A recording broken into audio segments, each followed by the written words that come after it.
Chers internautes, mesdames et messieurs, soyez les bienvenus sur votre chaîne préférée, Arc-en-Ciel TV, qui est une chaîne en ligne, la chaîne de tous les goûts.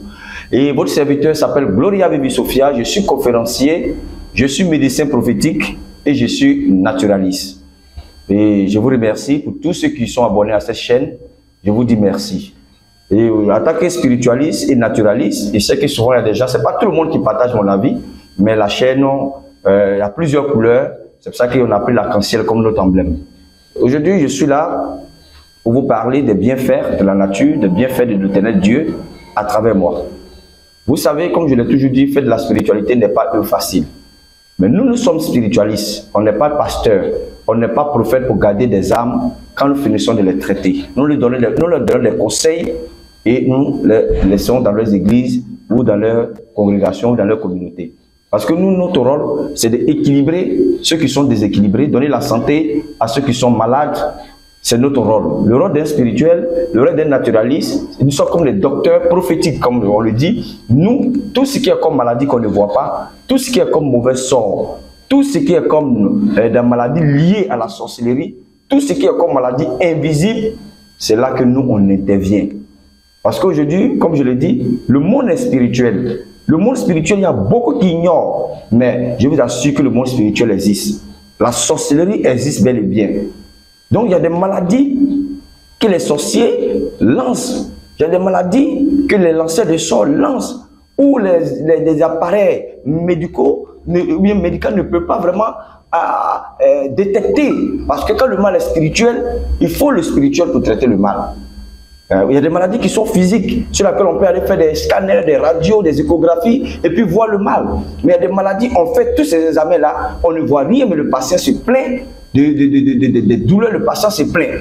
Donc du coup, il faut rentrer dans le monde spirituel pour voir ça. Il y a des gens aujourd'hui, les sorciers sont assis sur eux. Vous voyez, quand j'étais vers l'église Sainte-Rita à Niangon Nord, quand j'étais derrière l'église Sainte-Rita, dans la cité là, il y avait un jeune homme comme ça qui n'était pas, que je ne connaissais pas par le biais d'un de mes fils spirituels. Le jeune était atteint. Ça veut dire que les sorciers ont commencé à bouffer sa chair dans le monde spirituel. Il était malade. Jusqu'à même les gens disaient qu'il avait le VIH. Parce qu'il avait dépéri. Il ne pouvait même pas marcher. Du bord, pour ceux qui connaissaient mon cabinet qui était dans la cité, vers l'église, pour arriver chez moi là, il mettait au moins 2 heures du temps parce qu'il ne pouvait pas marcher. Quand il fait un pas, il doit attendre. Il était amaigrissant. Mais quand ils sont venus, il avait fait des examens, il avait vraiment parcouru les hôpitaux, mais ça n'allait pas parce que le mal qu'il avait n'était pas un mal médical, mais un mal plutôt spirituel. Ce n'était pas une maladie naturelle. Donc, par le bien de mon fils spirituel, quand ils sont arrivés, je lui ai demandé, c'est ton gars? Il dit oui. C'est ton gars? Il dit oui. Tu veux que je le traite? Il dit oui. Et je me suis mis à le traiter. C'était pas facile. Ma propre femme m'a regardé et dit, ah, c'est quel cadavre qui est venu encore, que tu es en train de traiter. Tu es sûr que le monsieur là-bas guéri? Il a dit, ça est dans la main de Dieu. Il était parti, il était fini. Il était devenu pâle, il était fini comme on dit quelqu'un est fini. Gomme même, il était fini comme une gomme. Et on a commencé le traitement tout doucement, tout doucement, tout doucement. Par la grâce de Dieu, le petit a commencé à se retrouver. Déjà, quand il venait à mon cabinet, il y a des gens qui le voyaient. Puisque dans mon cabinet, moi, je n'ai pas écrit. J'étais dans une villa où il n'y a rien qui était écrit dessus. Donc, les gens venaient. Mais par contre, beaucoup ne savaient pas ce que moi, je faisais là. Mais il y a des gens qui l'avaient remarqué. À chaque fois, il sortait avec les bidons, il accompagnait des gens, la manière qu'on le voyait marcher, il faisait pitié, tout ça. Il y a des gens qui suivaient le Jésus. Jusqu'à quand lui, il a commencé à marcher, où il venait, il y a des gens qui sont venus taper à ma porte pour dire vraiment. Et on voit un jeune qui était vraiment presque mort. Nous tous, on voyait comment il venait chez toi, mais on le voit maintenant. Qu'est-ce que tu fais ici? Et j'ai dit, on dit, mais depuis longtemps, nous, on est ici. Et puis tu ne nous as jamais dit ça, on ne sait même pas que toi aussi tu pourrais nous sauver. À partir de là, il y a des personnes qui ont commencé à venir vers moi, à partir de ce jeune homme-là, à se faire traiter. C'est pour ça qu'il dit la meilleure témoignage là, c'est pas le fait de la publicité, c'est pas seulement sur les médias ou bien sur le net, mais les gens, si tu prends ton travail au sérieux, les personnes qui viennent vers toi, s'ils ont bien de cause là, par contre, Dieu te bénira et encore, tu auras plus de clients. On sait que la vie, la spiritualité, on ne peut pas faire tout. Jésus lui-même sur la terre, il n'a pas traité tous les malades. À son temps, il n'a pas ressuscité tous les morts. Mais ceux qui méritent d'être guéris vont guérir. Ceux qui méritent cette guérison vont guérir parce que c'est Dieu qui donne la santé. Ceux qui suivent les traités, déjà par exemple, ils viennent vers nous. Dès qu'on commence à les traiter, ils ne viennent plus. Et en même temps, le juge va t'appeler, le mal est grave.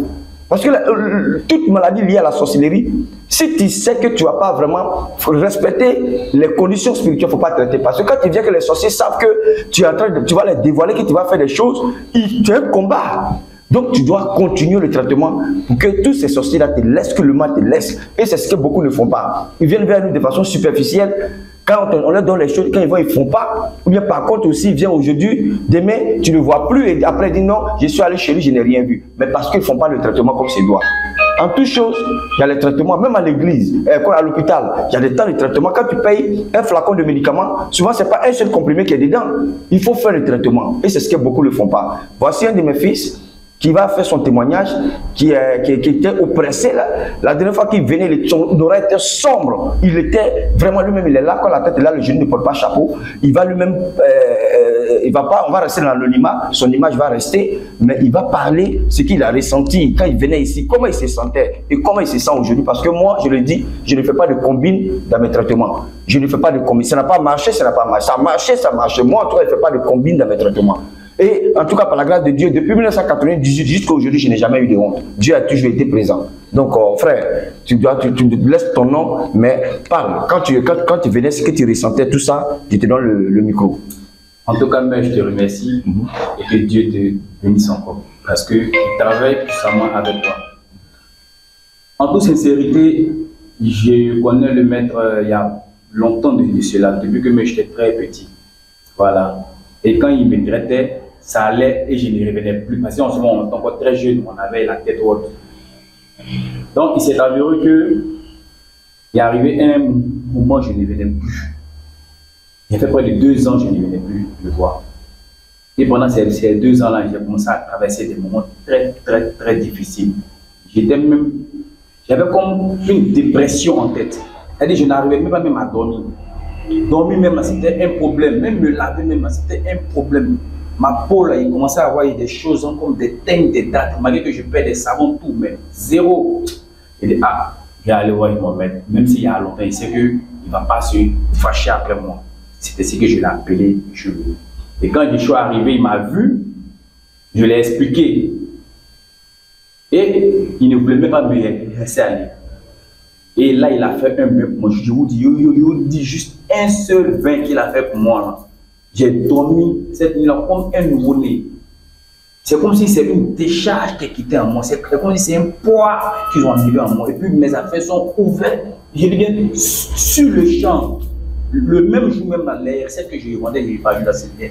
C'est-à-dire j'ai fait le trip de ce jour-là. Et ça a continué jusqu'à aujourd'hui. C'est pourquoi je suis revenu aujourd'hui encore pour continuer les bains. Ouais. Parce que Dieu l'utilise abondamment. Donc, juste pour pouvoir le remercier, bon, ce n'est pas une grande chose. Il dit, ah, mais voici, on met des vins, il faut voir ça. Il sait que j'aime le vin. Voilà. En tout cas, moi, j'aime le vin. Voilà. Donc, je l'ai apporté ces 2 vins pour pouvoir le remercier pour ce travail qu'il a fait pour moi. Parce que là, il m'a enlevé, on peut dire, de la mort. Parce que là où j'allais, là, c'était comme si j'avais des débuts de AVC. Même je n'avais même pas à sentir un bras. Il y a des nuits quand je dors, c'est comme si on me touffe. C'est-à-dire, je ne peux pas. Bon, et les mots même me manquent pour expliquer ça. Mais juste, je vous dis bien, juste un bain que j'ai fait ce jour-là, ça m'a déchargé. Et il a prié pour moi. Il m'a donné des savons pour pouvoir faire. En tout cas, ça va pour l'instant. C'est pourquoi je ne peux pas encore attendre les 2 ans. Il m'a pas dit d'aujourd'hui, là, moi. On doit courir. Voilà. Chaque semaine, il vient faire mes bains. Donc, maître, que Dieu te bénisse abondamment, qu'il laisse sa main sur toi, et que ton œil, c'est qui te donne longue vie. Amen. À ce que parce que tu m'as pris depuis que tu étais petit, mais j'ai négligé. C'est ça. Et que c'est moi-même qui envoie mon ami qui devait mourir. Et grâce à toi, Dieu t'a utilisé aujourd'hui, il est en bonne santé. Ouais. Et je te remercie. Que la grâce de Dieu soit sur toi. Merci beaucoup. Donc, c'est pour dire quoi? Je prends les bénédictions, j'accepte les bénédictions. C'est pour dire que c'est Dieu qui traite, mais Dieu aime qu'on traite dans l'ordre. Le frère a dit quoi? Qu'à un moment, il ne venait plus. À un moment, il ne venait plus. Bon, nous, les spirituels, surtout moi, quand quelqu'un vient faire un traitement chez moi, que la personne, je ne te vois pas, il t'appelle 2 fois, 3 fois, que tu ne réponds pas, du coup, moi, je laisse parce qu'il ne faut pas forcer la vie privée des gens. Même si tu es fatigué, tu as fait 100 ans le jour, tu viens que je peux te traiter, je vais te traiter. Moi, je ne me fâche pas parce que je ne suis pas des gens pour dire non, non. Mais il est parti, mais le chemin spirituel a toujours continué. Et par la grâce de Dieu, quand il est venu, le petit était lourd, je le voyais, je ne sentais pas son aura. Je voyais quelque chose qui n'était pas bien. Je dis, lui là, je ne vais pas le laisser partir. Parce que c'est les jeunes, souvent ils sont négligents. Et j'ai fait ce que je pouvais faire. Lui-même, il est là, il a fait son témoignage, vous avez vu. Donc c'est pour dire un peu que le traitement spirituel que nous donnons aux gens, c'est des choses qui sont vraies. Moi en tout cas, j'ai un don. Je ne lis pas de livres. Je n'écris pas. Même quand j'ai fait mes séminaires, pour ceux qui suivent mes séminaires, je n'ai jamais pris de livres ou bien d'écrits. Mes choses me viennent par révélation. Donc, en tout cas, moi, je ne force pas quelqu'un de venir vers moi. Mais si tu viens que je peux te traiter, je ne vais pas refuser. Il y a plein de personnes comme ça. Ils ont des situations, quand je décante, quand ils vont là, ils ne viennent plus jamais chez moi. Même m'appeler, même me dire merci. Le truc a été décanté. Ils ne me disent pas ça. Mais quand ils viennent, je les traite. Les gens disent non, il ne faut pas faire ça. Je dis non. Ce que je gagne là, en bénédiction là, c'est ce que je regarde. Ce n'est pas ce que je gagne en matériel dans la main des gens. Mais la bénédiction qui est derrière ce que je fais là, c'est ça qui est pour moi. Vous voyez, il y a une de mes filles, je connaissais sa maman depuis longtemps, on se connaissait, puis bon, on s'est perdu de vue. Et un coup, elle m'a vu sur les réseaux sociaux, elle m'a appelé un matin, elle m'a dit, tu es où? Je lui ai donné l'emplacement de mon coin. Elle est venue, ça faisait plus de 5 ans, 6 ans qu'on ne s'est pas vu, elle est venue avec un jeune homme. Elle dit, ah, ce jeune homme-là, c'est mon chéri. C'est mon nouveau chéri. Parce que je connaissais son chéri. L'autre, il dit non, ça n'a pas marché. C'est son nouveau chéri qui est là. Elle m'a présenté le monsieur. Ok. Elle dit, ah, mon nouveau chéri, il a fait les affaires. Donc, je suis venu. Pas pour elle, hein. Je suis venu pour que tu puisses l'aider. Ok. Elle-même, elle n'a pas dit pour elle-même. Elle dit pour que tu puisses l'aider.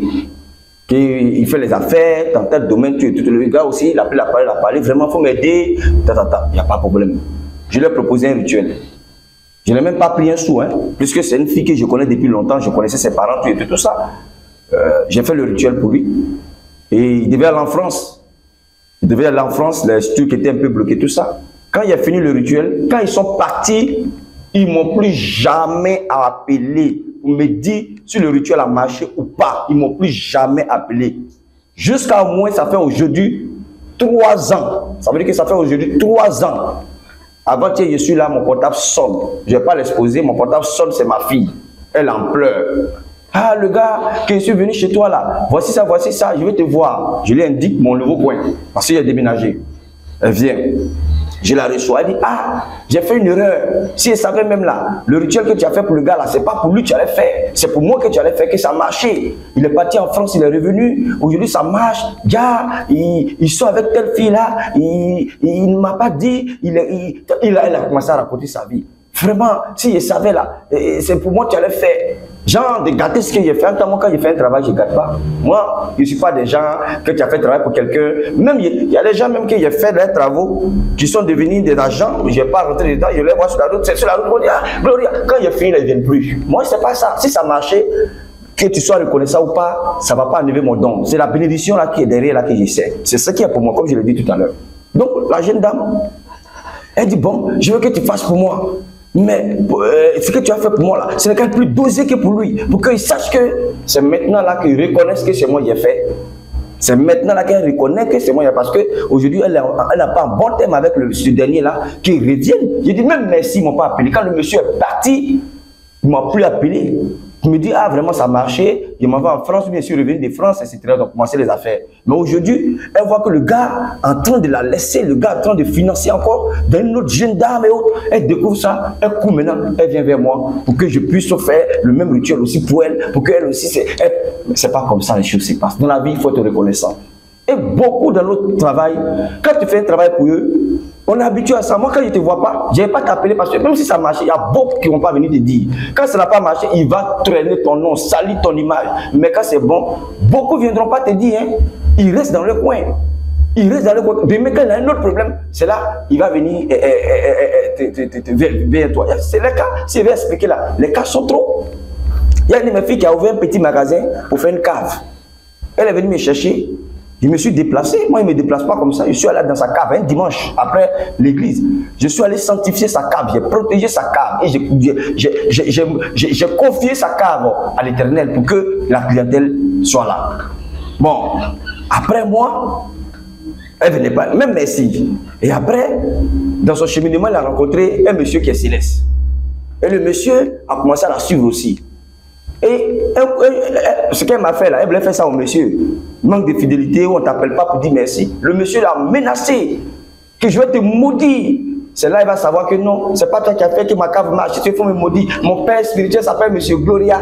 C'est Monsieur Gloria qui a fait. Et puis aujourd'hui, ma cave marche. Plusieurs années plus tard, elle va m'appeler. Papa, tu es là. Je viens te voir. Tu vois la cave là. La cave que tu es venu et puis tu as prié là-bas là. Et puis aujourd'hui, ça marche là. Il y a un gars céleste là, un plaisantin là, qui dit que c'est lui. Donc il veut me lancer sort. Il dit que non, il va me lancer sort. C'est aujourd'hui là qu'elle reconnaît. Parce qu'elle a eu problème avec l'autre. Qu'elle reconnaît que c'est moi qui avais fait. Vous voyez?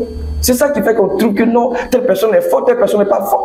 Parce que si tu veux regarder à cause des gens, tu n'as pas fait pour d'autres personnes. Mais moi, je ne regarde pas ça. Je lui ai dit quoi? Voici mon fils qui est encore assis là. Il a dit, moi, ce n'est pas le fait que tu m'appelles pour dire ça a marché qui va me bénir. La bénédiction que je gagne dedans là, c'est ça qui est pour moi. J'ai commencé la spiritualité depuis 1998. On a été sur des radios, on était nombreux à être sur des radios, sur des chaînes de télé ici, des émissions de radio et autres. Il y a beaucoup aujourd'hui, on n'entend plus parler d'eux. Il y a beaucoup aujourd'hui, on ne sait plus où ils sont rentrés. Mais je bénis le nom de l'Éternel, je suis en bonne santé, j'ai pu me fonder une famille, j'ai pu construire une avenir meilleure pour mes enfants.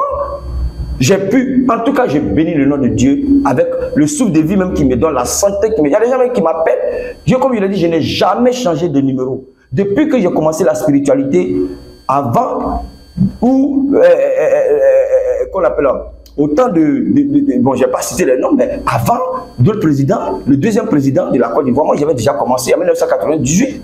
Jusqu'à aujourd'hui, j'ai mon même numéro. 2 fois 07 78 87 85. Je n'ai jamais changé de numéro. Je ne suis pas du coup les gens qui changent de numéro. Certes, je change des endroits parce qu'il y a des endroits que je louais. À un moment donné, il fallait que je me rapporte de ce que moi-même j'ai pu acquérir par le nom de l'Éternel. Donc du coup, je change d'endroit, mais je ne change pas mes numéros de téléphone. Je ne dis pas que je suis fort. D'autres m'appellent. C'est quand ils ont des problèmes qu'ils vont savoir que tu es fort. C'est quand ils sont dans les difficultés qu'ils vont te glorifier. L'homme a été toujours comme ça. Moi, tu me contactes. Si demain, tu ne m'as plus contacté, le jour où tu viens vers moi, si je peux te traiter, je vais te traiter. Même hier, je ne vais pas être trop long, mais les cas sont trop que hier. Il y a un jeune homme qui a envoyé son papa qui a une plaie incurable. Vous savez qu'il traite les plaies incurables. J'ai eu même à mettre des vidéos sur le net. Je commençais à traiter la plaie du monsieur, mais à distance. Parce que là où je suis en hauteur. Quand la plaie, quand tu traites là, il faut enterrer les éléments dans la terre. Donc comme je ne peux pas faire, je lui ai montré lui-même, il n'a qu'à traiter à la maison. Et puis le vieux, il est un peu âgé, il ne peut pas trop monter l'escalier. Ils ont commencé à se traiter. Mais chaque fois, je lui ai dit, prends la photo et balance-moi par WhatsApp pour qu'il voit l'évolution de la plaie. Je les ai suivis pendant un mois. À un moment donné, il ne venait plus prendre les médicaments. Et j'ai vu que la plaie a commencé à se cicatriser. Un jour, il a dit, non, ma maman ne veut pas. Mes tantes l'ont dit que depuis là, tu as traité la plaie. Mais le vieux lui-même, plein de délire. Il dit, bon, ok, aujourd'hui, j'en ai ma main. Et qu'il y a une prophétesse qui dit, qui a fait telle prophétie, et dit bon, c'est bon, la prophétesse ne va continuer à suivre ton papa, c'est pas grave, c'est affaire de Dieu, que tout est Dieu, que le trou de Dieu ne garde pas la sauce. J'ai arrêté mon traitement pour laisser ceux qui pensent qu'ils peuvent faire, et ça fait au moins 3 mois aujourd'hui. Hier nuit, je suis là, il m'envoie la photo du vieux, très affaibli, et il m'envoie un message, mon papa est très faible, actuellement ça ne va pas chez le vieux est très affaibli, donc je t'envoie ce message, regarde sa photo, il faut voir ce que tu peux faire encore. Attends, toi, tu es venu me voir pour dire que nous avons fait des prophéties, qu'il trouve que pour moi là, n'est pas bon, que pour lui là est mieux. Et aujourd'hui qu'il a affaibli même, comme on le dit, quelqu'un affaibli, je vais gâter mon nom. Je lui ai dit non, que ceux qui ont dit ça, c'est les prophétesses qui ont fait les prophéties là. Moi, je pense que leur traitement là, ils doivent continuer. Moi, je ne peux pas venir continuer ça parce que la spiritualité a des règles. Là, je ne vais pas le faire. Sincèrement, je ne vais pas le faire parce que la spiritualité a des règles. Vous voyez le comportement des gens. Après, ça vous dit non, c'est des menteurs. Quand c'est pour gâter non des gens, c'est les escrocs, c'est des menteurs, c'est les personnes qui racontent. Mais oui, quand vous-même, quand vous venez vers les gens que vous n'êtes pas sincères, vous voyez que souvent, ça rattrape. Les choses rattrapent. Donc, je ne vais pas être long. C'est pour dire un peu que moi, je suis là. Je ne fuis pas. Je suis en Côte d'Ivoire. J'ai voyagé pour l'Angleterre, mais je suis basé en Côte d'Ivoire aujourd'hui. Il y a des gens qui les traitent. Même le fait, même votre appelé, même pour te dire que le traitement a marché, merci. On reçoit plus de personnes. Donc, souvent là, on ne peut pas prendre le téléphone pour appeler. Et moi, je n'aime pas à m'aider. Appeler les patients, rentrer dans leur vie privée. Non, moi, je ne fais pas ça. Si tu viens vers moi, tu me respectes, tu m'expliques ta vie privée, tu veux que je t'aide, je t'aide. Aujourd'hui, il y a des personnes que je suis, que je coach. Il y a des entreprises que je coach, qui m'écoutent. Il y a des personnalités de ce pays qui viennent vers moi quand je les parle, qui m'écoutent. Mais par contre, d'autres, quand c'est bon, ils ne reconnaissent pas. Les cas sont trop. Mais c'est la bénédiction qui est derrière qui est pour moi. Et Dieu continue de me bénir. À chaque instant, vous me voyez rayonnant. Je bénis le nom de Dieu. Je ne vais pas être long. En tout cas, à bientôt. Que Dieu nous bénisse. Que Dieu nous donne la sagesse et la bonne compréhension des choses.